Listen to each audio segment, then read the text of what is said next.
Gym leaders are undeniably one of the most memorable parts of a Pokémon game. They act as challenges and roadmarks along the player's journey, and are some of the most iconic characters in the franchise, apart from the actual monsters themselves.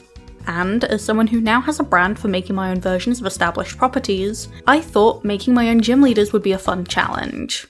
I have decided to challenge myself to make a new gym leader for each of the current 18 Pokémon types. And because I'm completely mentally stable, I will be giving these gym leaders a partner Pokémon, a badge, and designing their gym/gym challenge.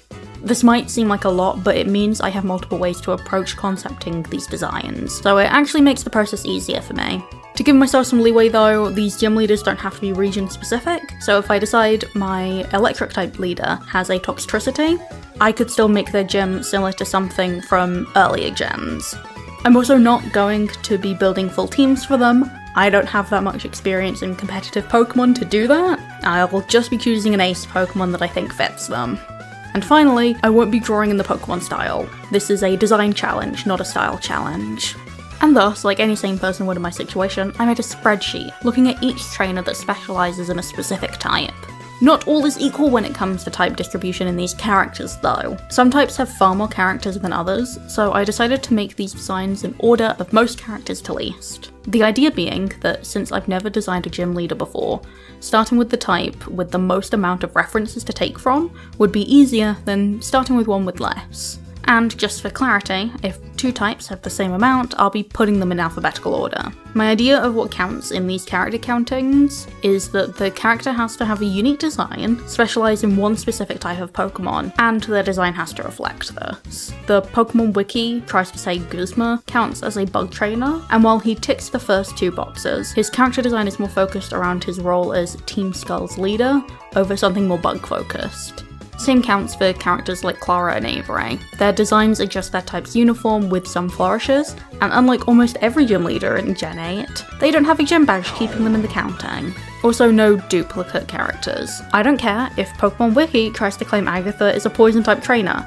She's very obviously a ghost type when looking at her later designs and teams. So in with the rest of them she goes. There's only one character that I'll allow twice, and we'll talk about him when we get to his typing. Yeah, this is how I'm going to present it. I mean, it's not a mystery of what we're going to get to me, I made the damn thing, but it's a mystery for you. Let's see what's first on that list. Sporting 10 different trainers that specialise in its type, which isn't surprising for one of the three starter types, Water is the first gym leader I'm designing. Water-type trainers are normally laid back, but passionate about what they do. Both a calm river and raging stream, if you will. Despite having the most characters though, Water-type trainers don't have that much variation in what they do. Mainly starting in Gen 5, gym leaders got professions. While previous gens also had some leaders with jobs, Gen 5 incorporated them into their gyms and character designs. And while some types mix up how their types are presented, Water is not one of them, being made up of mainly swimmers and chefs. With Pokemon hitting its 10th mainline game soon, we've got a lot of gym leaders. So to help the new ones I'm making stand out, I am aiming to reinvent what could represent each type. It's why characters like Volkner and Karen are so interesting to me. For each type I design in this video, I thought up potential occupations that could go with their type, then paired Pokemon with the occupation, or vice versa, letting a chosen Pokemon help inspire a potential job. And what came out of that is a Pokemon conservationist with a Gastrodon. A lot of water-type gyms represent clear ocean water, so I wanted to do something showing off muddier water. Pokemon has beloved side modes like the Safari Zone and the Great Marsh, so I drew from them for inspiration for this gym, and the rest just fell into place. So let me introduce Reed. He's a Steve Irwin type, loves getting hands-on with Pokemon and helping them. He's a generally chill guy, but is very passionate about the lesser loved water-type Pokemon like Seismitoad or Wiglet. The outfit was easy. With this design I wanted something that looked casual but practical. This guy is laid back, but he still cares about his job. For that reason I focused on water waders being a main focus of his design. I felt like they'd give a great silhouette and loudly announce his water typing. While I played around with what was under his waders, I ended up going with a wishy-washy themed t-shirt. I love it when characters incorporate Pokemon merch into their designs. And it acts kind of like an old t-shirt that he's not scared to get dirty, and he's more wearing out of comfort than fashion. A good character building aspect of his design. What wasn't easy was this man's hair. Pokemon hair is very iconic. I could show you any hair and you'd know what character it belongs to. So I put a lot of focus into it. I went for hair that looked like a wave, stuck with this bubble pompadour for a while, but everything clicked when I drew this little fish-shaped goatee. I extended this design to a literal fishtail braid, and while I liked all of these elements in the design, it still felt off. I ended up sending my first drafts to some of my friends to get their opinion on the designs. They then pointed out to me that Pokemon designs normally have one or two exaggerated features to communicate their type over a lot of small things. I just needed to take what I had and exaggerate it. The design really clicked when I made his braid really big. Before that, the little fishtail end was hidden behind him, but by extending it, it gave the design more motion, I guess? It helps direct your eyes through the whole design. Making it bigger also let me make the fishtail at the end way bigger as well. This sketch here is what ended up becoming the final design. The little bum bag and net continue with communicating Reed's typing and character, so I felt like adding them wouldn't make the design too cluttered. You'll notice that despite him being more about muddy water, I'm still including a lot of blue in his design. That's mainly because types do have associated colours in Pokemon, so to communicate his typing more effectively, most colours lean towards blue, like his waders. So here he is. For a first go at designing characters like this, I'm really happy with it. There are definitely other avenues I could have taken Water-type Gym Leader down. A Sea Captain or Fisherman might have been better, but that only came to mind while writing this video, so well. Right, onto the extra stuff. His gym takes a lot of inspiration from the Great Marsh. A maze where the player must go through an area with similar terrain, with deeper marsh to get stuck in, and tall grass gym trainers hide in. Trainer types would probably include Pokemon Rangers and school kids, like they're volunteers working at the gym, or students here to learn about the Pokemon. This gym is definitely more reminiscent of a Gen 3 or 4 gym, no crazy gimmicks here. And for beating this gym, you'll get the Splash Badge for your efforts. I wanted to call it the Marsh Badge, but that's sadly already a thing, and the Swamp Badge doesn't sound that appealing. Like most collections of gym badges, I will be trying to make all of these badges I make cohesive. All of them will have a gold backing and some type of gem on them. Not all of these gems will be specific stones, but I couldn't pass up making the Water-type badge include a pearl. Right, next crank on this thing. What are we gonna get?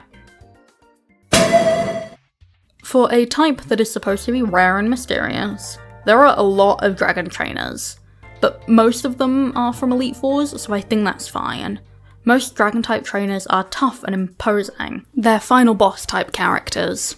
So, while I wanted this gym leader to play into that, I also wanted to present it in a different way. Frustratingly, dragon-type trainers don't get that many defined jobs. While most are in leadership positions, this doesn't give me a great starting point with this design. Honestly, the opposite of my water-type problem. So, once again to the Pokédex for inspiration. And just look at Grandpa. Why he hasn't been used more often in Pokemon, I don't know. Of course I'm using Grandpa as my starting point for this design. So, let me introduce Aster. He's a bit of a hermit, but he does like people. He just likes being secluded and surrounded by his beloved Pokemon more. Aster takes inspiration from the shonen grandpa trope. I think that's the best way to call it. The old man character that seems really goofy, but will beat you in a fight easily. Just like the other designs in this video, his first design was okay. I mainly took inspiration from other older characters seen in Pokemon, mainly Psycho, but this just led to his face looking really creepy, instead of the cute whimsical old man design I wanted. So I stepped back and actually decided to get some references of the kind of character I was going for. Mainly this version of Merlin and Valiant Gramarye from Ace Attorney. Goofy, silly, older men that have a sense of extravagance to them. I also looked at the goofier side of Pokemon character designs. Faces like that of Lana and Sophocles led me to just make his face super simple, so we finally got rid of that creepy old face. And then, when researching other Pokemon designs, I saw this concept art of Blaine, and the idea that this character would style the out of the hair he has left while being perfectly bald on top was the perfect amount of goof I needed. I shaped his hair to look like wings and his mustache and chest hair to look like flames, to overall give it the appearance of a dragon. I was already set on giving him a Hawaiian shirt, cargo shorts, and Crocs, so I made them all oversized to make his wiry body look even smaller. I fashioned the Crocs after Trapinch. Not technically a dragon-type Pokemon, but Flygon is, so that's fine by me. I also made his shirt pattern that of dragon scales, inspired by Tutson's hair from World's End Club. Fun fact, the newer Pokemon games and this game share the same character designer.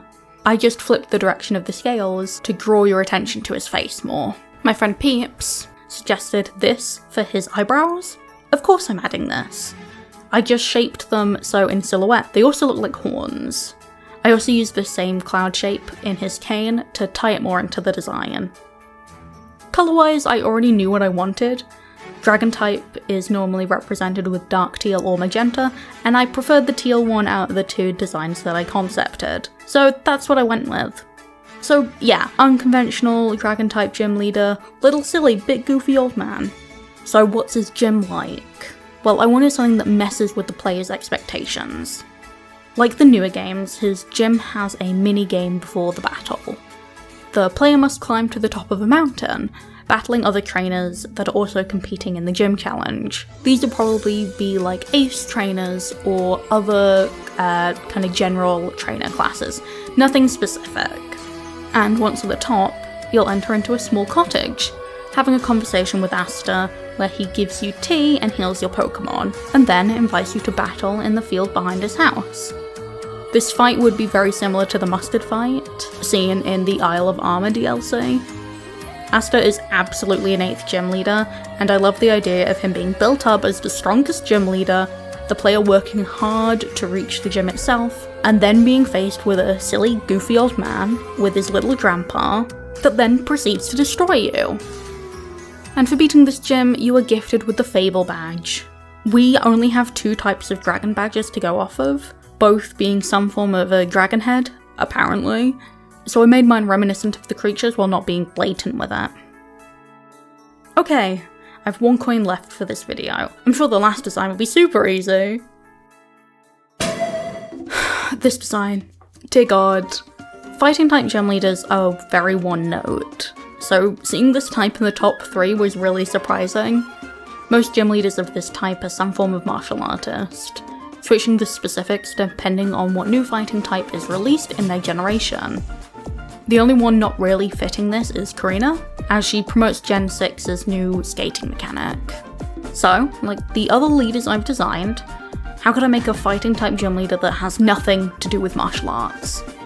A construction worker would work well with the girder line, or maybe a team coach. But I just kept going back to my first idea, a masseuse.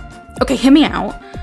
Massages are very body focused, and I just couldn't stop thinking about those masseuses that break the knots in your body to relax you, like the ones where it really hurts. And a masseuse's uniform even kind of looks like a gi, so mixing the two was an opportunity I just couldn't pass up as a character designer.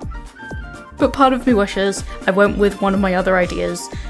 God, if I thought the water type gym leader design was taking me a while. I wanted a girl boss type character for her. Kind of similar to Tulip. Very feminine, but that femininity doesn't diminish their strength. Like the rest of the designs, I focused a lot on her hair, wanting something that was pinned back but also elegant. While I tried a bunch of weirder designs, for my first draft I settled on this large bun, wanting her fringe to be more the focus of her hair. Her clothes were then just the first idea I had, being just a masseuse uniform with no alterations. The only interesting part of her design being her platform sandals. I felt those gave her more of a commanding aura. Just like the other designs, I went to my friends with my first draft, and Mal came back with this full sketch, redlining the first draft onto why it didn't feel right, and providing his own design based on my character pitch. I didn't want to just wholesale copy what was made, so I took in what I liked from the design along with everyone's feedback. One of the main things was body types. Both characters so far were skinny and lean, so I went and did some figure studies so I could emphasize their musculature. The other main thing was the symmetry of my designs. Reed and Asta have been pretty symmetrical, only having 1 or 2 elements that break away from said symmetry. This proposed interpretation seeked to remedy this by having a lowered sleeve to reveal a tattoo. Loved the idea, ran with it. After doing some silhouette blockouts to get her general shape figured out, I basically drew myself a base and did quick iterations on what I wanted, and I ended up with this. Gave her big trousers to make her bottom heavy to try and accentuate her top half, gave her this small butterfly motif, had the unused sleeve of her top tied to her waist to further emphasize the bottom heaviness I wanted, and I've lost the masseuse aspect of her design. Yeah, I love this design, and with a bit more refining, she could be a great fighting type gym leader, but the masseuse aspect, the part that sets her apart from all the other martial artists, has been lost. So back to the drawing board again. I sat on this design for a while. It felt like I should just go with this design to just get the video out. It felt like a looming stain halting this video's production. So I worked on my sketchbook to figure out poses for the other designs I was happy with, and yeah, that looks right. Who would have guessed stepping back and letting myself approach this with a clear mind would help? So, after all of that, I can finally introduce Camellia. This final design achieves what I originally set out for her. Her outfit is a combination of a masseuse's uniform and a gi. She looks super girly, but also like she could break your bones. I kept the butterfly motif from the second design, having the waist tie match her head bow, with its ends trailing down to add both flow to the design and not have her leg area feel barren. I also got rid of her hair bun, switching it to this super long ponytail. It gives her design more weight, while not actually adding more details to her outfit. While oranges and browns are commonly used in fighting type trainers, I could only see her outfit being purple. It really sells the masseuse aspect, as it's a more calming colour than orange. Genuinely didn't think I'd end up with a design I liked, but I'm happy with what I made. So onto the other stuff of this design. Her gym is a massage parlour where the player will go through a series of double battles, like they're interrupting massage sessions as they progress. The main twist is that these double battles consist of trainers that aren't normally paired together. There will always be one type of martial artist in the pair, but they'll be with trainers like swimmers or madams, trainers that don't get paired with martial artists at all. Camellia's gym battle won't be a double battle, but you will get the strike badge for winning. I originally wanted to call it the refresh badge, and make it fit more with the massage theming, but at the end of the day I need this badge to be identifiably fighting type, so I positioned the gems to look like a fist striking downwards. Are we done? Are we finished? Is that everything? Well, for this video at least, yes. For the gym leader design videos, I'm gonna keep it to 3 characters per video. I'm not that crazy, and I want these videos to be out in a timely manner.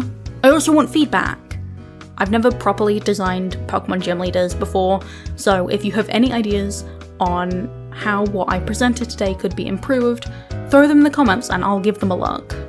After all 18 of these characters are created, I'll take all of your feedback and make a video redoing these designs with what I've learnt through the experience as a whole. Hey, Encard Price here. I just wanted to say a thank you to those that helped me with this video, with giving feedback on these designs while I was making them. Their socials are here on screen right now. Please go support them as well, as much as you folks are all supporting me. Cool, thank you for seeing the video to its end. Price out. Still don't know how to end videos.